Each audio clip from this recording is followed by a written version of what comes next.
Okay, welcome everyone to this Wild Goose Publications readings for Advent, and I'm Neil. And tonight our Zoom master is Iona. Thanks for doing that, Iona. And we both work with Sandra and Jane and Gail. And Jane's with us tonight. Hi, Jane. And Hiya. tonight we have reading Ruth Burgess, Martin Rowe, Alison Phipps, Richard Skinner, Janet Lees, and Rosemary Power will be joining us later, I hope. She's on the way.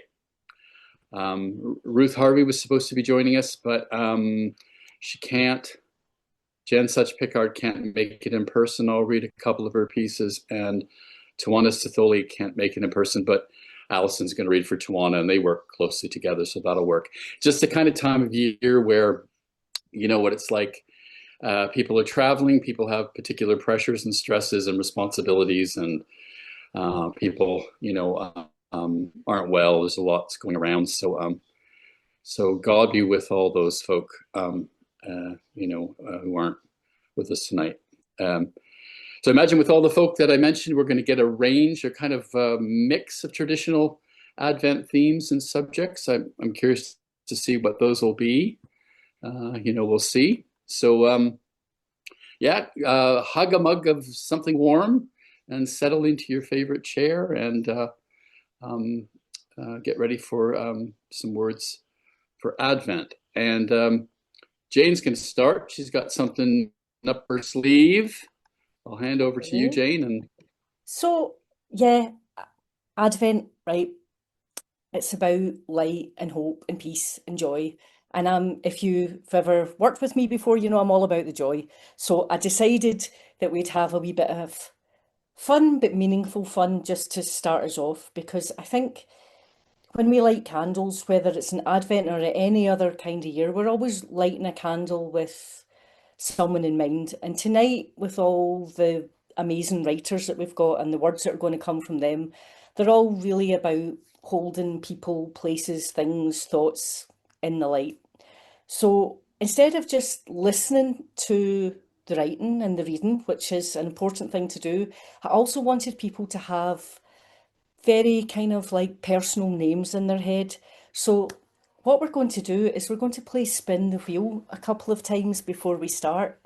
And so Iona is going to spin the wheel 3 times, and we have different categories. So when they come up, what I want you to do is whatever category we land on, just have a name in your head, and you don't have to say it aloud or share it, or you can in the group if you want to.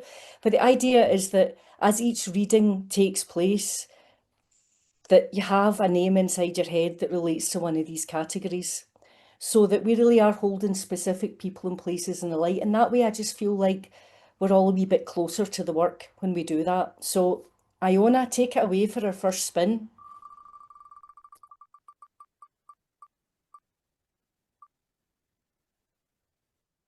Oh, neighbours. Now that's a tricky one. That could be a good or a bad one. And it might be somebody you lived next door to, or upstairs or downstairs from when you were wee, or you live next door to now, or just somebody in your community. But everybody in their head, somebody in your community, somebody that you think of as a neighbour, one person, right? Take it away again, Iona.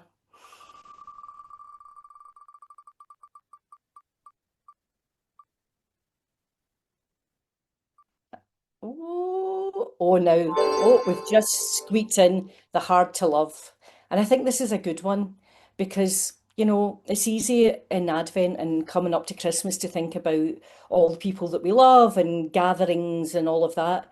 But really, we have to love, as we all know, the neighbours, all the hard people too. And also the people that are doing a lot of damage in this world just now who are incredibly hard to love. But I kind of feel like if we love bomb them, maybe they'll do better for us. So the hard to love, whatever that means to you, because it means something different to all of us. Right, last spin before we get started.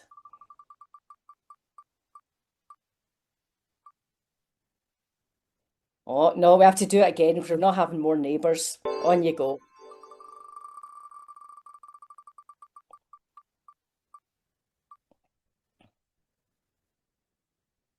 friend. That's perfect.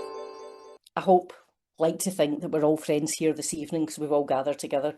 And also, I think a lot of people have chosen family rather than blood family. So, friend is a really nice big word. So, that's it. Three names in your head. That's how we're starting the evening. So, now I'm going to go back to Neil so he can get the readings kicked off. That was great, Jane. Thanks. You maybe have a future on a sort of a game show or something. I can see you doing that. Yeah, Being really, you and Iona together on a game show. Pretty good. you know, listen, times are hard in the book publishing world. You Oh, never know what we might have to publish next year. tell me, tell me. Tell me. Okay, you landed on friend. Um, I saw my friend Rachel in my own Iona Community friend Rachel in our local shop today, and we were talking about Kathy Galloway, who sadly passed away in August, and how much we miss her. And I know there are a lot of people out there who miss her too.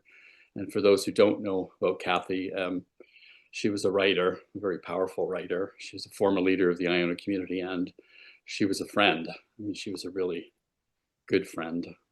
Um, so I think I'll read a couple pieces by Kathy just to start. In our waiting, God, so much of faith is waiting, like a pregnant woman waiting in hope, like a people under siege holding on till relief comes, like the soul lost in darkness, unable to see even a glimmer of light, yet stumbling through the night because somewhere out ahead, day will surely break. God, be with us in our waiting.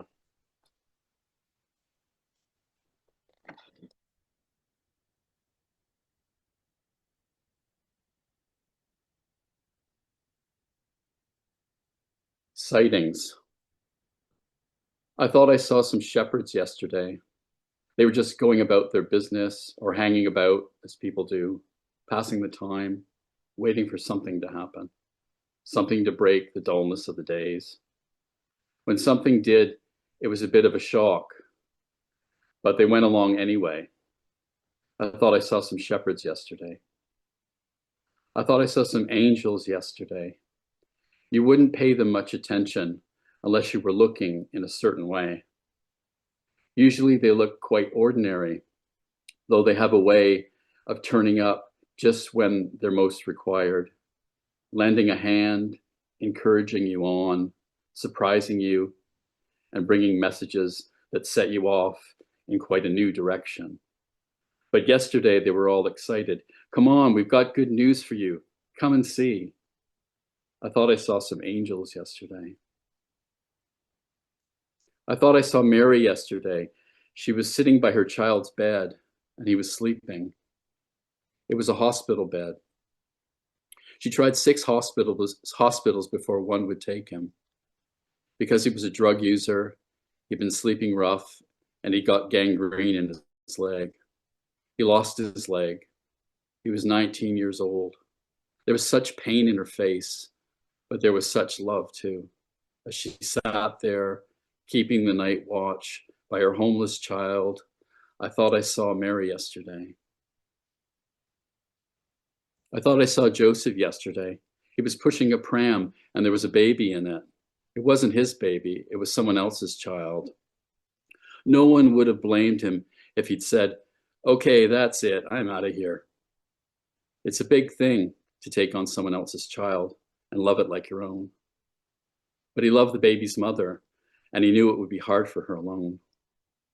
There's still a lot of stigma attached to being a single parent. Everybody says he is awful good with a baby. I thought I saw Joseph yesterday. I thought I saw Jesus yesterday. He was born at an inconvenient time to parents who had to leave their home. Maybe they were refugees, who knows? Anyway, their future was uncertain. But he was lovely, tiny, newborn, and his parents marveled, as parents do, at his little toes and fingers, and they dreamed dreams for him, and he gave the future hope for them. And everyone who looked at him was changed for a moment, as if they saw life in a different way. Through his newborn, full of wonder eyes. I thought I saw Jesus yesterday, but maybe it was just a baby. And God, we give thanks for your great cloud of witnesses. Hi, Ruth. Ruth Burgess, how are you? Do you have your tree up yet? No, not yet. Okay. Do you? Well, kind of. It's just a tree that we always have, so it's up. I've started to think of some things to put on it.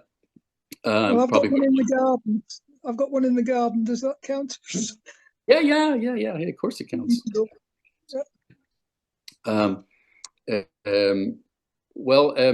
So Ruth's last book was Blessed Be God, a book of blessings and resources to write your own. And you've written several collections for Advent and Christmas and different seasons. So that's me advertising your books. I don't really do that very well, but anyway, there it was. So what do you got for us tonight, Ruth? Thanks. Okay, this is a fairly recent one. I write for a group that's called Spill the Beans, that's based in Scotland, lectionary-based resources for churches. So the passage I got given to reflect on this time was the story in Luke of Mary and Elizabeth. So this is this one. When I think back, that angel Gabriel was full of surprises.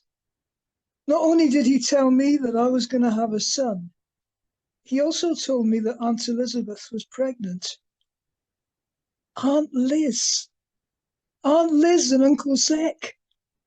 Surely she was too old to have a baby. This I had to see for myself, and she might appreciate my help.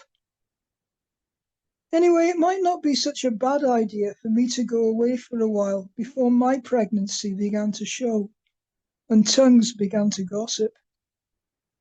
So I packed my bag and I set off into the countryside. It was quite a climb up to Aunt Liz and Uncle Zek's house, but I knew the way well. Aunt Liz opened the door to me. She smiled. She gave me a big hug. As we began to talk, she told me that she could feel her baby move inside her. God was making her really happy. Aunt Liz told me that she knew that I was pregnant too, and that my baby was going to be a special baby. I was so happy that I began to sing about all the good things that God was doing for me, for Aunt Liz and Uncle Zek, and for all God's people. I ended up staying with my aunt and uncle for 3 months. My family knew where I was, and Joseph, the man who I was going to marry, knew too. But what they didn't know was that I had a surprise for them. A surprise that was growing inside me. A surprise that they would all find out about when I got home. A couple of short ones about waiting.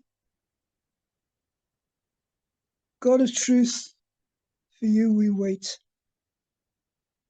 God of justice, for you we wait. God of loving kindness, for you we wait. We know that you are always near. This one comes from Spill the Beans. Often we don't remember who wrote what, so I'm not quite sure who wrote this one.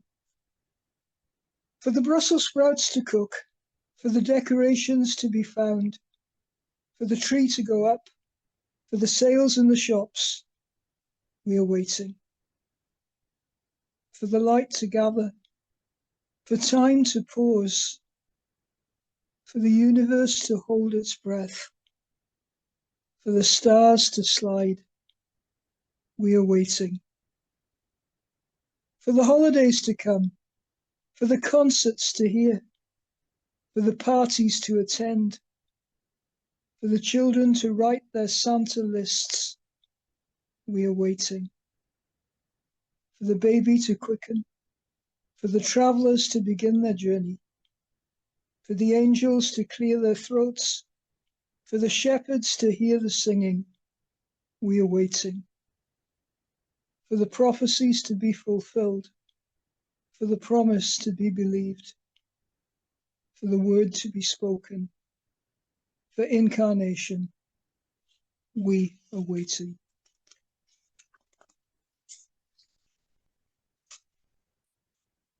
Two short ones. This one's called Advent Adventure. It's by somebody called Francis Copsey, and it's in one of the earlier books. Adventure is scary and exciting. The journey into the unknown. What dangers, what discoveries await us wrapped in the folds of the future we do not know. This Advent adventure is different. Something comes towards us through the darkness. Our candles are tokens of unimaginable light. This one's called Ascending. In the strength of God the Maker, we're going on a journey. In the friendship of Jesus, we're going on a journey. In the safeguarding of the Holy Spirit, we are going on a journey. A star is shining, angels are busy, Mary is pregnant, Joseph is packing. Advent is here, it's time to go. May God bless us with hope and wonder as we travel. Amen. Beautiful, Ruth. Martin Rowe is the author of This Heart, Poems from the Universe Inside, and Julian of Norwich's Teabag, which gets my vote for one of the best Wild Goose Publications titles. That's a book of poems and prayers from morning to night. And Hold On, Let Go with his friend and writing partner, Martin Doney. It's a book of daily reflections. One time Martin was on the staff of the Independent and the Observer, very involved in the Greenbelt Arts Festival, regular contributor to Thought for the Day. Martin, take it away. Thank you, Neil. I have got two poems I thought I could read on this theme. The first one I thought was in this book I did with you recently, and I looked at it earlier and I thought, oh, I forgot to include it. So it's called Advent, and it's not in a book. Advent. We are all of us a calendar, each new day a door, opening into mystery. We are all of us bound in a wreath, tangled up in green, circular economy. All of us anticipation, darkness and illumination, waiting our location, birth pool to cremation, waiting our condition, diagnosis and prescription. We are all of us a candle, shielded by some shaking hand, flickering through history. And then the other one is called So Many Kinds of Waiting. So that's obviously an Advent theme, which has been coming out a few times already. And this I was invited to write by Wendy Lloyd, who some of you know through the Iona Community. And with one of her other hats, she's involved in something called the Guild of Health and St. Raphael, which I think today is known as Go Health. And they have an online Advent calendar. And every day a new window opens with a new contribution by someone or other. And this year their theme is Waiting as Healing. So I've written this for one of their windows, which I don't think it's appeared yet, but it will at some point in the next few weeks. So many kinds of waiting. Waiting for the washing on the line to dry, or waiting for the results of the MRI. Waiting in an automated queue on the phone, or waiting to find out if you're allowed to go home. Waiting for someone else to make a move, or whether a loved one has made a breakthrough. Waiting for research to tell us what we don't know.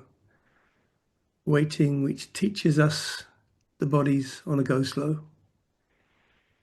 In all of these days that we call our life, waiting in case we might be surprised, all of us waiting to be looked in the eye, waiting to be seen, to be recognized.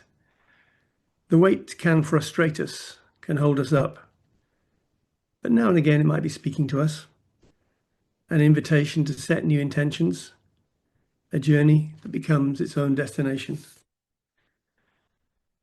John finds he's waiting to prepare a way. Mary's wait leaves her a little dazed. Awake on dark hillsides looking for a sign. A satellite of love moves high in the sky. Watching and waiting, wondering what's next, as strangers bring us gifts that we didn't expect. A child in a stable does not share our point of view. The weak may be strong in ways none of us knew. The wait may not bring some grand resolution, although somewhere inside it might start a revolution. Some of us are waiting to make a new beginning. All of us in time for some good ending.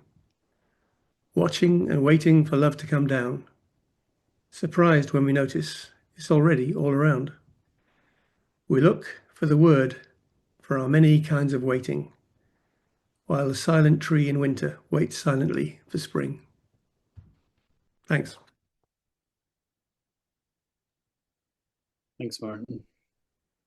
So the presently very jet-lagged Alison Phipps is UNESCO Chair in Refugee Integration through Language and the Arts, Professor of Languages and Intercultural Studies at the University of Glasgow, co-convener of Glasgow Refugee Asylum and Migration Network.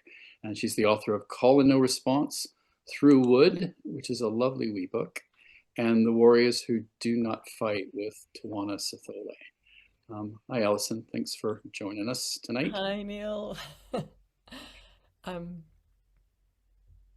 I'm going to start by being Tawana, because I think that those who live in the global south, who are presently experiencing spring and sunshine, should bring some of that light to us. Some of you I know have met Tawana in some of the trainings that we've done or some of the events that we've done with the Iona community from our work. But Tawana is founder of Seeds of Thought, which is a poetry collective that's been going for about 17 years at the Centre for Contemporary Arts here in Glasgow, and does lots of work with schools across the country through the Scottish Book Trust, and is also a poet in the Pashigari tradition of the Shona people of his native Zimbabwe. So I'm going to start with a poem called Immigration. I'm not the stillness, not the quiet. I'm the restless, I'm the sound. I'm the quickening of heartbeat, the deepening of breath. I'm the slowing of motion, I am the distance endurance. I'm 1,000 hooves thundering an open plain. I'm 1,000 wing beats buffeting a yawning sky.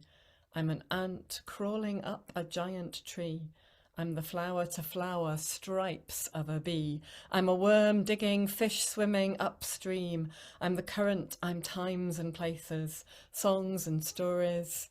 I'm a young pip, an old ship. I'm the source of spices, the illusion of crisis. I'm legs outstretched, flying business class. I'm lings tucked in, riding as underclass. I'm trains and platforms, waves and sandstorms. I'm the trickle of a stream through a desert floor. I'm the burst of a flood through a land of war. I'm the free flow of goods and cash. I'm the seesaw of moods, perhaps.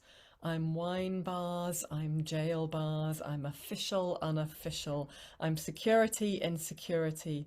I'm on the mind, the agenda. I'm on the menu, I'm news. And that was from the collection we did together, the first one we did together, called The Warriors Who Do Not Fight, which is a proverb in Tawana's tradition.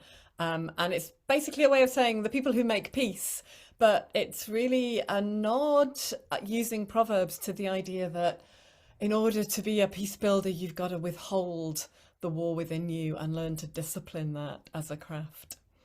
So I'm going to read a couple of the more Advent-related ones of Tawanas, which are coming from our new book, which is called Folding a River.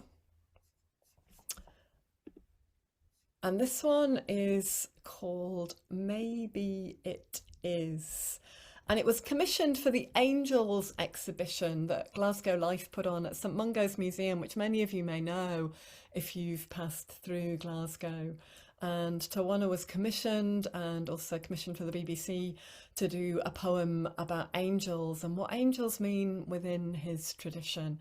And his own tradition is very much one of embracing the spirit of Christianity within the spirit of many different ancestral traditions as well, particularly those that are honouring of Peshigare, which is the land and nature within the great book of creation, we might call it. So this is Tawana's poem about angels. Maybe it is. There is no one else here, but I'm not alone. I don't understand what I know, but maybe it is wisdom. I shiver a little, I shudder a little, in the grip of mysterious claws, the sweep of mysterious feathers, taking me by surprise to the forest of my thoughts, made of flames and rain and wind and dark and bones and light, and to the battlefield and the resting place, the cause of my wounds, the well of my healing. Perhaps it is supervision, to see hate and still keep love, to feel power and still stay humble, to prize valuables and still hold values. I don't understand what I know, but maybe it is wisdom. I don't understand what I see, but maybe it is supervision. The grip of claws, the sweep of feathers. I shiver a little, I shudder a little. And at that point, Tawana would always say Hekani, which is a greeting in Shona and Nadao in his tradition. And you would all shout back Hekani. So what I want you to do is unmute yourselves and shout Hekani really loud so he can hear it in Motherwell as he puts his kids to bed. So I'm going to say it. Hekani. Brilliant. Thank you very much. I'll give you another one of Tawana's, and then I'll move on to a couple of my own. So this is another one from The Warriors Who Do Not Fight. For those of you wanting to know what Tawana looks like, that's an image of the two of us when we had just finished a range of projects across Africa, particularly in Ghana, Zimbabwe, and Uganda, looking at idioms of distress and the way language is used for people who don't necessarily have recourse to mental health facilities or to therapeutic facilities, as many of us do in the West, but looking at the way that proverbs and wisdom and songs and dance are used as mental health facilities. And we've been doing this work together. And out of that came a really beautiful poem that Tawana wrote called Daydreaming in Darkness. Daydreaming in darkness. Who shouted daybreak in the middle of the night? That was just me, daydreaming in darkness. But when I'm awake, I see shadows of silhouettes training for occupation. It was not real work, and it was not really working. Yet words so convincing, looks so convincing. If seeing is believing, then I disagree with my eyes. Who shouted liberty in the middle of oppression? That was just me, again, daydreaming in darkness. But when I'm awake, I see mixed messages from mixed up messengers, and speeches lengthening and lessons lessening, yet words so convincing, looks so convincing. If seeing is believing, then I disagree with my eyes. Who shouted unity in the middle of separation? That was just me once again daydreaming in darkness. But when I'm awake, I see division and inequality, the mathematics of reality. Even in another time, averages would be mean. Yet words so convincing, looks so convincing. If seeing is believing, then I disagree with my eyes. Who called for celebration in the middle of misery? That was just me, yet again, daydreaming in darkness. But when I'm awake, I see nothing, nothing but things hot off the press that make the blood run cold. I see ignorance sitting pretty and wisdom sitting lonely. Yet words so convincing, looks so convincing. If seeing is believing, then I disagree with my eyes.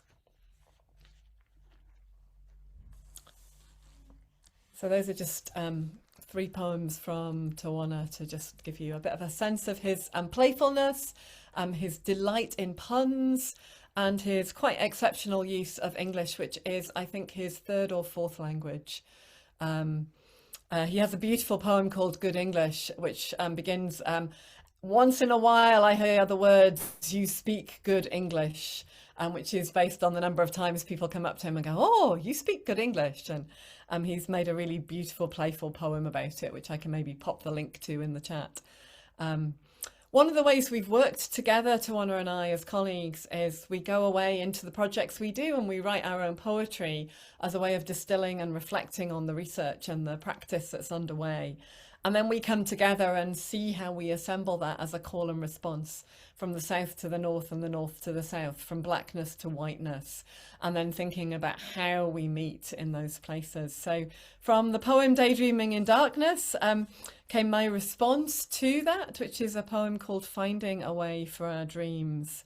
And I wrote this for Professor Kofi Anidaho, who is probably Africa's foremost poet and humanities scholar. His health is ailing a little, but he was awarded an honorary degree at the University of Glasgow a few years ago. And this was written for him and his wisdom, finding a way for our dreams. Finding our way into the memories of a place where words were born and born bare against the white skin of the page. Finding our way forwards towards words strong enough for this growing child, the hungry one at my breast, drinking me wet, then dry. Finding our way when the way is lost, when wartime means that the way planned and marked on the map is no longer a way, when death is the way and there is no path, and the footsteps of the ancestors tell only of the way they came to bring us to this point. When the way is not the way, and the path is just a wandering across the moorland to the salt marsh, we will water with our tears. Today, just enough, that's all. A diet of words that nourish and nurture, the only art that matters, the art of living and loving.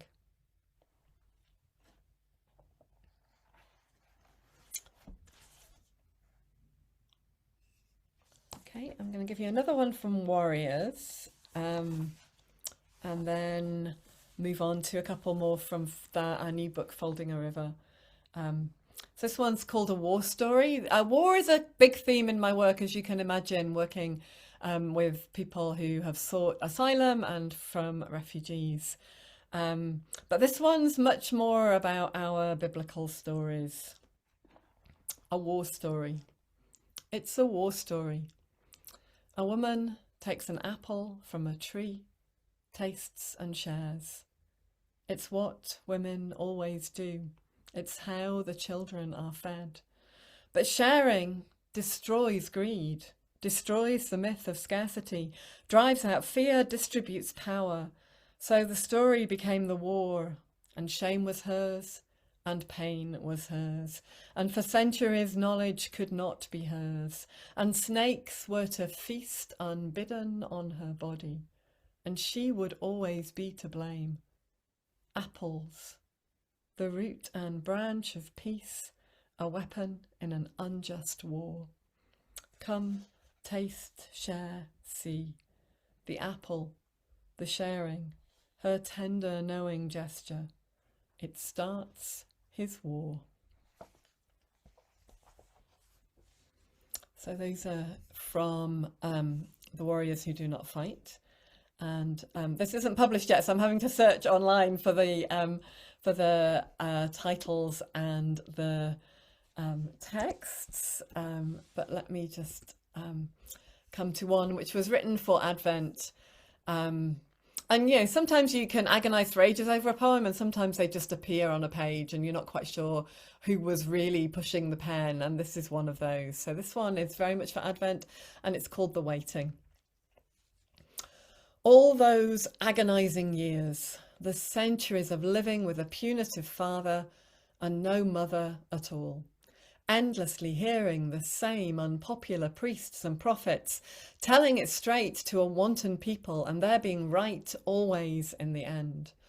All the false starts with men's systems of monarchies and judges, all the walls built only to fall again, all the fiery furnaces and lions, the whales and animal arks, which were sent as stories to hearts of stone, when all it took was a woman's story of a heart of flesh, consenting to the question in a world where previously there was no right to the question, when all it took was a woman's story of a stranger making room, when room was scarce and fear was high, and every moving, living thing was to be counted and taxed for breathing, for dwelling, when all it took was a woman's story of birth, of the first cry, with the first breath, and the first home in the first arms of the woman who was the mother, and the father who was not.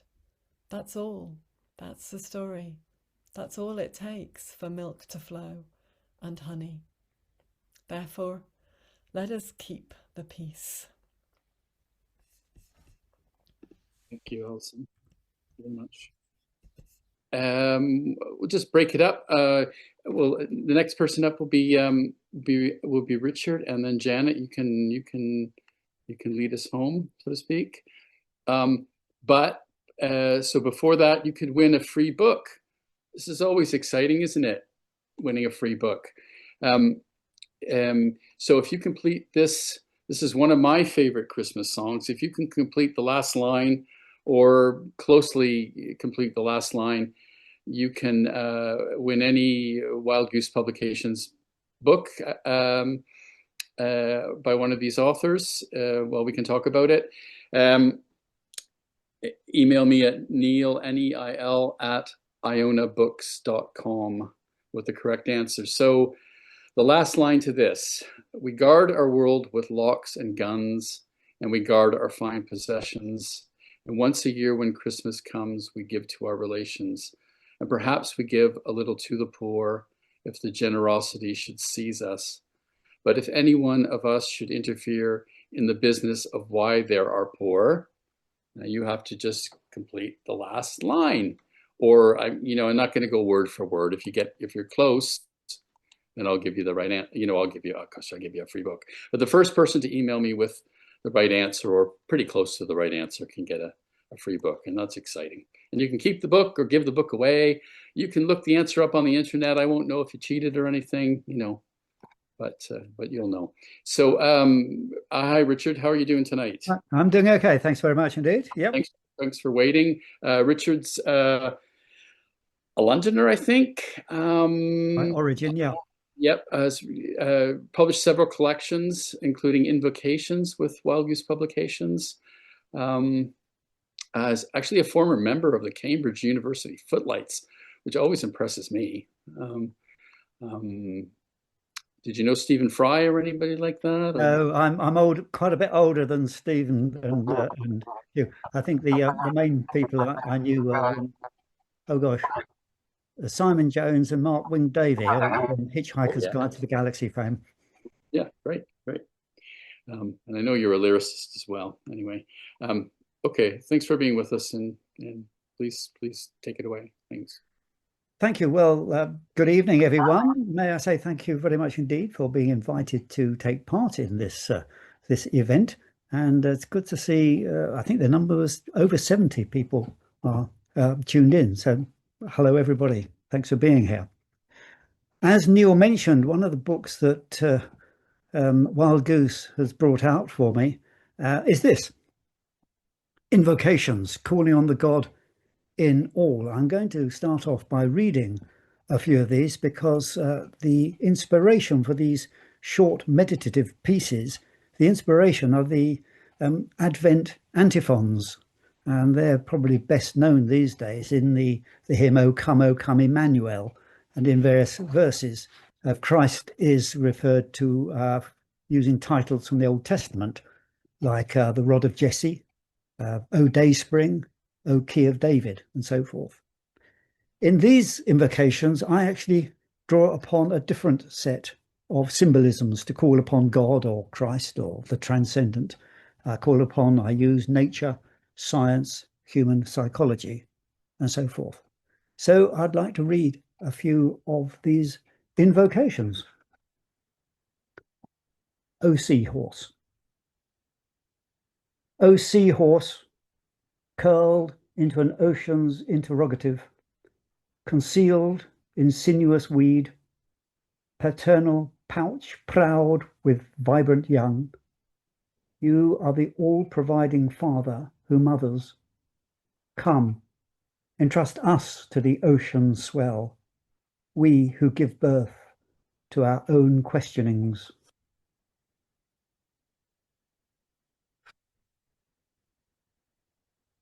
And staying with the natural world, O Mountain Spring. O Mountain Spring, fresh and clear, speaking of a hidden source, seeping to a rill, a stream, a river, hinting of a distant sea. You are our journey's alpha. Come, refresh us as we travel on towards the ocean's omega.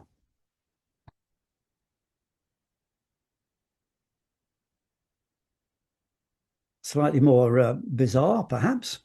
Here I draw upon a garden fork.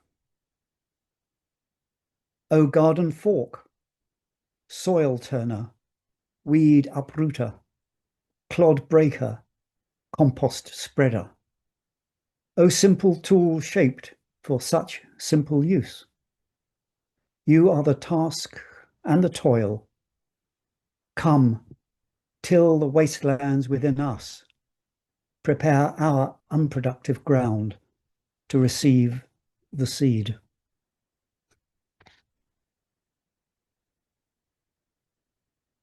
And what's inside us? What's inside every single cell of our bodies? DNA. O DNA, spring of life, coiled for life. Cell centers, delicate thread, untwisting, retwisting, spiraling down through generations. You are the code of our being. Come, coil in our soul center. Transcribe yourself in the nucleus of our will.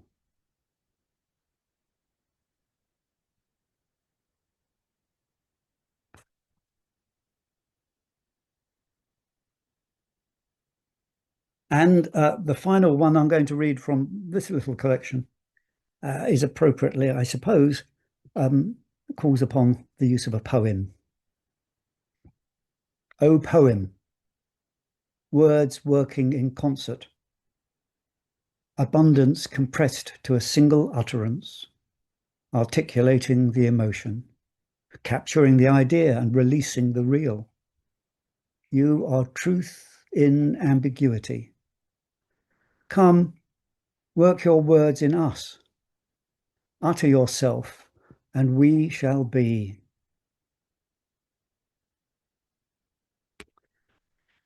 That was my first book from Wild Goose. Sometime next year, I think early on next year, my latest book from Wild Goose will be available. It's called Paradox and Perspective, and it's a mixed collection. There's some extracts from fiction that I publish. There are 3 opinion pieces, and there's a batch of poems that haven't been published before. The first is called Distractions. It's a sonnet. A few years ago, I went on a retreat which was being led by Malcolm Guite, the poet and priest, also a motorbike enthusiast, a guitarist, and he always reminds me of Jerry Garcia from the Grateful Dead, but that's by the by. The retreat that he led was based around a book he was writing at the time on Samuel Taylor Coleridge, and mention in one of the sessions was made of, there's a very famous account by Coleridge of how in the middle of writing the poem Kubla Khan, he was distracted by a person from Porlock calling on business. And by the time the person had gone, Coleridge had lost his inspiration. That discussion led eventually to my writing this sonnet.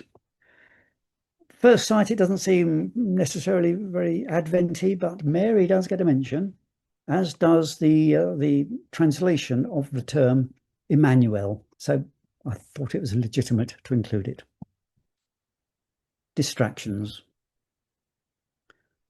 A tedious acquaintance needing time, the nagging list of put-off chores to do, a sobbing child just when the guests are due, that phone call interrupting TV crime, 2 doorstep Bible bashers in their prime, the cat wants letting in or out or through, a visit by a Porlock person who, with business to conduct, disrupts the rhyme.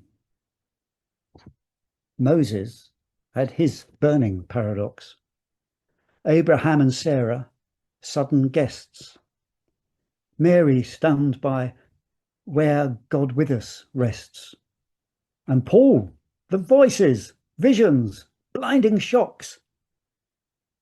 By God distracted, routine lives collapse. Are our distractions heaven sent? Perhaps.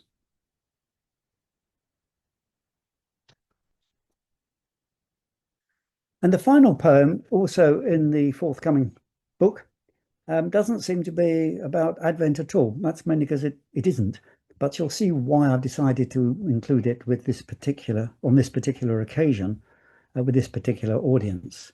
At a National Poetry Day workshop a couple of years ago, we were invited to scrabble around among a great pile of torn up maps, drag one out at random, and use that as a trigger for writing a poem. Now, I didn't plan it this way, but I pulled out a fragment of a map of Iona. And on the fragment, it refers to a golf course on the island. And it was the fact that there was a golf course on the island triggered this poem. Playing golf on Iona is something I have never done. The club's smooth swing, the ball strike, the satisfaction of seeing the dimpled white sphere hurtle a good fair way down the fairway have persistently eluded me. My few forays in a former life into the delights of a good walk spoilt would always fall foul of bunker sand force fields, deflecting flying golf balls. Yet on Iona, iconic Iona, the thinnest of thin places where heaven and earth are coterminous, where any membrane between them is illusory, where even a golf course becomes a chapel of prayer, a cathedral of sublime song, a monastery of meditation. There, the illest of ill-hit balls calls for contemplative calm. Thanks very much, Thank you Richard. for listening. You saw some smiles out there. Janet, do you want to carry us out with just a few to end it? Gosh. I'd love to. Thank you so much. Thank you. Well, I was trying to do one of those reaction things for Richard, but I'm sorry, Richard. I don't know. I perhaps pressed the wrong thing or something, but I was recording. Quite the headgear, I'd say. Yeah. Yeah. Thanks very much for asking me to read tonight. I am, in case you're not sure, Janet Lees, and very glad to be published by Wild Goose. Thank you very much indeed. There's various odd bits by me about, and I'm already looking forward to 2026 when I'm hoping that Sandra's work will be done and my novel, Surplus to Requirements, will be published properly. It's a way away, a little way down the road yet, but there it is. Thank you so much.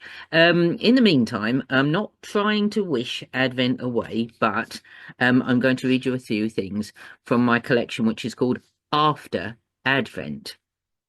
Now, that's available as a download.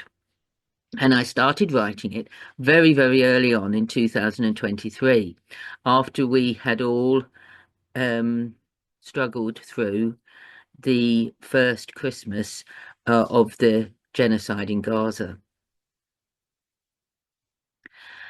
And I'd been following some reflections and prayers by an organization called Embrace the Middle East, which you might have heard of.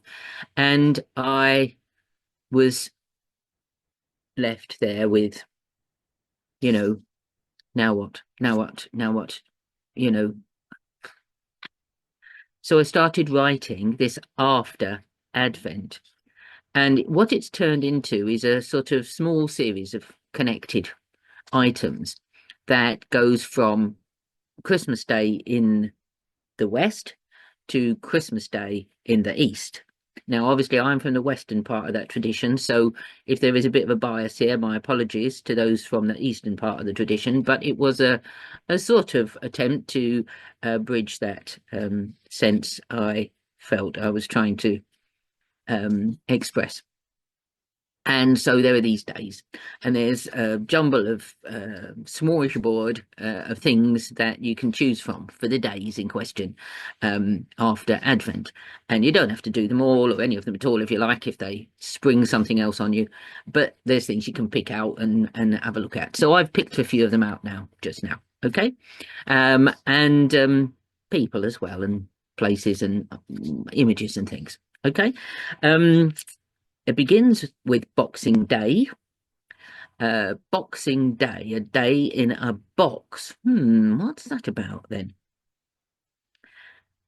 Timeless God, we think we've got today boxed up, all our concerns in the right places. Liberate us to notice more of your world, mindful of the privileges we enjoy. May we look forward to that nurse log moment when our rotting away and giving back to the earth is our best witness yet of your loving care for the whole cosmos. Now, in case you're not sure, a nurse log is a way of explaining a dead fallen piece of wood that's kind of fungiated and all of those things. And yes, nurse log moment, woot! Let's all go for it. Now, here we are with what happens next? Well, some days go by, obviously. Okay. And when I was sort of putting the collection together, I noticed, of course, that as far as the calendar that, the formal churches use these calendars, the days were often dedicated to different people skipping about all around the universe, all different times and stages and ages and woof, And I was trying to find some different ones. And I alighted upon Josephine Butler, a social reformer of the 19th century, who was very active in the repeal of the Contagious Diseases Act and in the movement that eventually managed to raise the age of consent for girls from 13 to 16. She worked tirelessly on this, and it might not be the first person who'd come to mind when I said to you, after Advent, woot. Okay. Anyway, here she is. If you ever go to Kirk Newton Parish Church, which is not far from St. Cuthbert's Way in the Borders, then you'll see she is remembered there. She died in 1906. And there's a window there which is dedicated to her. And it says, she loved, she prayed, she endured. And so here's a few words about that. God of justice, hear us as we love, pray, and endure for those who face injustice in life and death. Fortify, encourage, and support us. May Christ ever be with us and in us. May the proud falter and the vulnerable be protected. May we say yes to our part in your kingdom. So anyway, a few more days go past, 31st of December, 1st of January. Now, I'm actually a member of the lay community of Saint Benedict.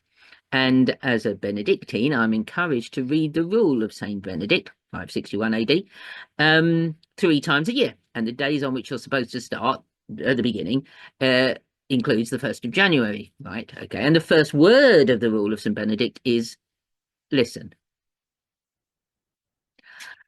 So here we are on the 1st of January, beginning the rule again. On a new day, in a new way, for a new way, for a new year, may I listen.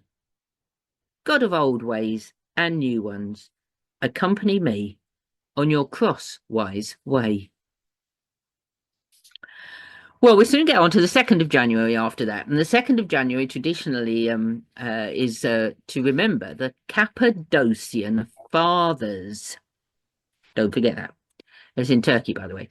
Right. The Cappadocian Fathers are an august bunch of dudes who I once made a major error with. I was a student of theology at the time at the University of Oxford, and my tutor told me I had made a major error with the Cappadocian Fathers. And this has haunted me all the rest of my life, as you can see. Anyway, the Cappadocian Fathers, it seems what had happened, I got them muddled.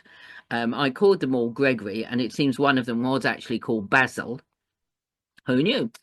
But more than that, they got themselves in a bit of a muddle. It seems that some of them got given tasks they weren't really very good at, mostly church administration, and it all got a bit muddled up and various, comings and goings. Anyway, a bit later on, it seems we started to remember that there were actually 4 Cappadocians. Hey! But the 4th one was a woman called Macrina. This is Macrina the Younger, because there was already a Macrina the Elder. I think she'd been their mother. But Macrina the Younger, I'm trying not to get this muddled up, by the way, because that would be a disaster. Macrina the Younger is sometimes now called the 4th Cappadocian. And I suggest her for the 2nd of January, okay? She wrote a prayer, which was considered to be her words. So that's interesting, because you don't get many of those in ancient classical women. And I've refigured it into some modern language. As the world turns, you release us, Creator, from all fear of endings and of death.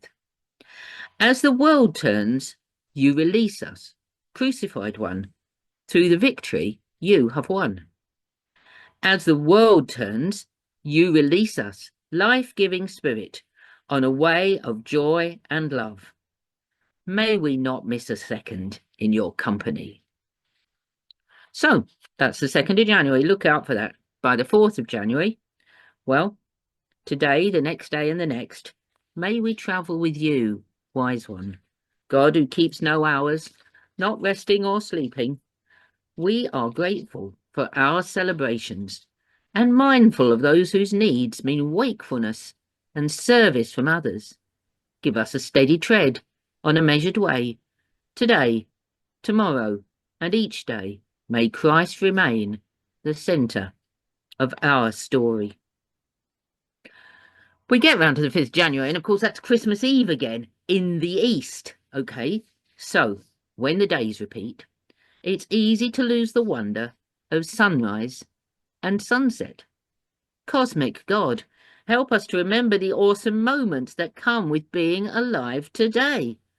As we breathe and move, may we reimagine the stuff of the universe, travelling through our bodies, each molecule a bit of heaven. When the stars come out, may we be directed to take the right route, ready to learn new songs with angels, to know you in dark and light, and feel you born again in us, one day after another, uniting us as your offspring. Thank you, Janet. Well, eventually, we come to the end of our Iona evening, and I've got the last one. Hey, can you bear it, please? The 6th of January, okay? Christmas Day in the East, the Feast of the Epiphany in the West. Here it is. With the passion of old men and women, of young people and children, we cry out for the stability of our planet home, the Earth, bringing together all our thoughts and hopes, our joys and sorrows about the Earth, its divisions and distresses. On this day, we lift up our intentions towards finding the true way home for ourselves and all species. From east to west, may our faults and failings, our struggles and differences be aligned with your purpose for the year ahead. Joining the community of the good traveller, may our journey through this year be a mindful one, calling on all our energies and hopes, and guided by your star of unity, may we come together, sharing our passion for one sustainable planet, world without end. Amen. Thank you very much, Janet. So thanks to everyone who read tonight. Thanks to everyone who came. Thanks to everyone who supports us. We're a very small publisher. So if you buy a book, it really helps. So I'll just end it with a blessing. I said I was going to read something from Jan Such Pickard, who couldn't be here. Jan is if you don't know Jan, she's an ex-warden on Iona, great writer and a soul friend. And she was an ecumenical accompanier in Israel and Palestine a few times, I think. And she wanted me to read this. It's from Pax Christi's World Week for Peace in Palestine and Israel. I'll just end on this, I think. God with us, you sit down in our midst. Nothing can separate us from your love, not towering concrete walls or propaganda, or the deep darkness between glaring searchlights, not distance from friends, or despair in our hearts that the world's wrongs cannot be changed. You are with our brothers queuing for aid, our sisters cradling starving children, those digging in the rubble of homes for those they have lost, healthcare workers and journalists risking their lives, all held in the crosshairs. You sit down in our midst with thousands around the world, confused, angry, helpless, those who try to hold your suffering people in prayer. Born into extreme deprivation, to displaced people living under occupation, you entered and still share our human lives. God with us, we must believe that your great love can never be contained by the walls of separation or canceled by lies and hatred. You sit down in our midst, breathe hope into the world. Amen. So thank you and good night. God bless you.